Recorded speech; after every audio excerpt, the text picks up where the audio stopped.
A profissionalização do Ministério de Aconselhamento. Infelizmente, o privilégio de aconselhar pessoas com a verdade bíblica pode estar, de algum modo, correndo perigo, não por qualquer barreira legal imposta por entidade fora da igreja, mas por causa da atitude para com as escrituras existentes dentro da própria igreja. Durante o processo descrito, vários especialistas foram chamados para depor. O mais surpreendente para mim foi ouvir os chamados psicólogos e psiquiatras cristãos afirmarem que a igreja, que a Bíblia em si, não possui elementos suficientes para satisfazer as profundas necessidades emocionais da pessoa. Tais homens estavam argumentando diante de um tribunal secular que a palavra de Deus não é um recurso adequado para aconselhar pessoas quanto a seus problemas espirituais. O que é realmente estarrecedor é o número de evangélicos dispostos a ouvir o que tais profissionais têm a dizer. Durante os últimos anos tem surgido um grande número de clínicas psicológicas evangélicas. Embora a maioria delas reivindique oferecer aconselhamento bíblico, quase todas meramente ministram psicologia secular camuflada com terminologia espiritual. Além disso, elas estão tirando o aconselhamento bíblico de seu lugar próprio, a igreja, condicionando os cristãos a se verem como incompetentes para aconselhar.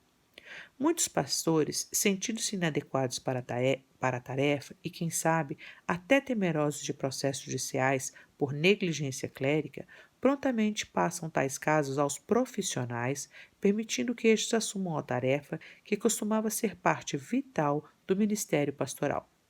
Muitos têm comprado a mentira de que uma parte crucial de sabedoria existe fora das Escrituras e do relacionamento que alguém pode ter com Jesus Cristo, e também a mentira de que alguma ideia ou técnica oriunda dessa parte extra-bíblica detém a verdadeira chave para ajudar as pessoas em seus problemas profundos.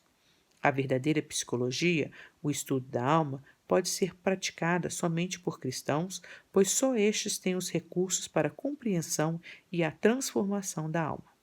Visto que a psicologia secular se baseia em pressupostos ateístas e em fundamentos evolucionistas, ela está apta para lidar com pessoas no nível apenas superficial e temporal. Os puritanos, muito antes do nascimento da psicologia ímpia, identificaram seu ministério com pessoas como sendo um trabalho da alma. As Escrituras são um manual para todo o trabalho da alma e são tão abrangentes no diagnóstico e no tratamento de cada questão espiritual que, aplicadas pelo Espírito Santo no crente, resultam na transformação das pessoas à imagem de Jesus Cristo. Este é o processo da santificação bíblica. É correto que as pessoas procurem ajuda médica caso tenham uma perna quebrada, um rim problemático, uma cárie no dente ou qualquer outro mal físico. Também é correto que alguém escravizado pelo álcool, viciado em drogas, com dificuldade de aprendizado, traumatizado por estupro, incesto ou espancamento, busque a ajuda de alguém que o estimule a lutar e a vencer seu trauma. Certas técnicas de psicologia humana servem para minimizar o trauma ou a dependência e para modificar o comportamento dos cristãos e dos não cristãos indistintamente. É possível encontrarmos certos tipos de doenças emocionais onde a raiz do problema é orgânica e onde certos tipos de medicação são necessárias para estabelecer uma pessoa que de outra forma seria até perigosa. São problemas relativamente raros que, entretanto, não devem ser usados como exemplo para justificar o uso indiscriminado de técnicas da psicologia secular para problemas essencialmente espirituais. Lidar desse modo com as questões físicas e emocionais da vida não é santificação. Psicologia cristã, da forma que a expressão é usada hoje em dia, é um paradoxo. A palavra psicologia não expressa mais o estudo da alma. Em vez disso, descreve uma coletânea de terapias e teoria que são essencialmente humanísticas. As pressuposições e a maior parte da doutrina da psicologia não se integram bem com a verdade cristã. Além do mais, a infusão da psicologia para dentro do ensino da Igreja tem embaçado a linha divisória entre modificação e santificação. A santificação espiritual é o caminho para a integridade.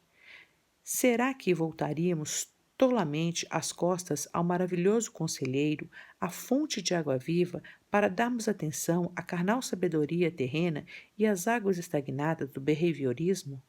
Nosso Senhor Jesus Cristo reagiu de forma perfeita e santa a todos os traumas, tentações e provações da vida humana, e estes foram mais severos sobre ele do que sobre qualquer outro ser humano. Por isso, deve ficar chato que a vitória perfeita sobre todas as dificuldades da vida é resultante de sermos como Cristo. Não há trabalhador da alma que possa levar outra pessoa a um nível espiritual mais alto do que aquele em que ele mesmo se encontra. Dessa forma, ser semelhante a Cristo é a suprema qualificação para os psicólogos.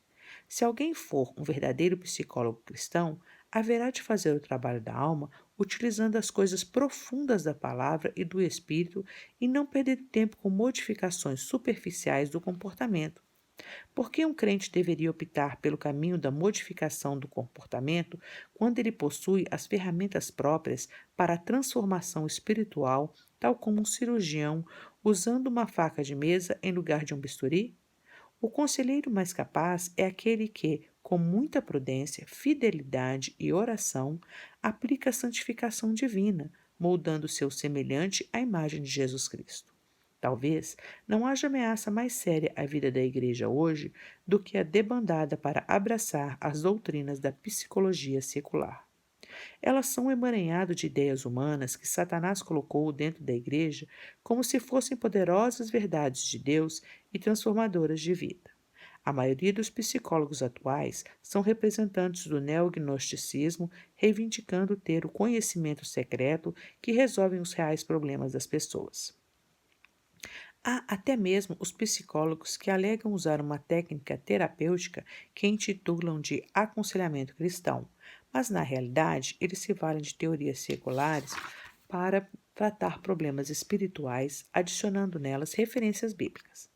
O resultado disso é que os pastores, professores, estudiosos da Bíblia e outros crentes sérios que fazem uso da palavra de Deus são desdenhados como sendo conselheiros ingênuos, simplistas e completamente inadequados. Leitura bíblica e oração são frequentemente desprezados como respostas simplistas tidas como incompletas para alguém que luta contra a depressão e a ansiedade. As Escrituras, o Espírito Santo, Cristo, a oração e a graça, essas são as soluções tradicionais que os conselheiros cristãos têm apresentado às pessoas. Mas o cristão de nossos dias tem chegado a crer que nenhuma dessas soluções realmente oferece oportunidade de cura para os infortúnios das pessoas.